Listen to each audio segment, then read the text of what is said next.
ഇതാണ് Cauchy constant. First നമ്മള് ഇതല്ലേ സ്പെക്ട്രോമീറ്ററിന്റെ, ഇത് നമ്മൾ ആദ്യം ഡിസ്റ്റന്റ് ഒബ്ജക്റ്റിനെ ഫോക്കസ് ചെയ്യുക. സുഫേദ് ഒന്നാണ് പോയിക്ക് ഡിസ്റ്റന്റ് ഒബ്ജക്റ്റ്.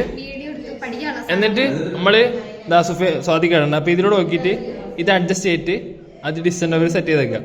എന്നിട്ട് നമ്മൾ നേരെ അങ്ങോട്ട് വരും. സെറ്റ് ചെയ്ത് കഴിഞ്ഞാൽ പിന്നെ ഇത് അനക്കല്. ഇതെന്നിട്ട് ഇങ്ങനെ വെച്ച് കഴിഞ്ഞിട്ട് നമ്മൾ സോഡിയം വേപ്പർ ലാബ് ഉണ്ടാവും, അതവിടെ സെറ്റ് ചെയ്തിട്ടുണ്ടാവും. എന്നിട്ട് ഇതിലൂടെ നമ്മൾ സ്ലിറ്റ് ഇട്ടുന്ന രീതിയിൽ സെറ്റ് ചെയ്യും. അപ്പൊ ഈ സാധനമാണ് തിരിക്കേണ്ടത്. ഈ സാധനം അതാണ് തിരിക്കേണ്ടത്. ഇതാണ് ഫോക്കസ് ചെയ്യാൻ വേണ്ടി തിരിക്കുന്നത്. ഇത് തൊടല്. എന്നിട്ട് നമ്മള് മറ്റേ സാധനം വെക്കും, പ്രിസം വെച്ചിട്ട്. പ്രിസം വെക്കുന്നത് എങ്ങനെ വെച്ചാല് ഇവിടെ ഓബ്ലിക് ആയിട്ടുള്ള ഭാഗം റഫ് സർഫസ് എങ്ങനെ ഇവിടെ ഏബിയ ഒരു സൈഡ് ഇവിടെ അടുത്ത് അടുത്ത സ്ഥലം എന്ന് പറയുന്നത് AC, അതായത് ഒന്ന് AB ഒന്ന് AC.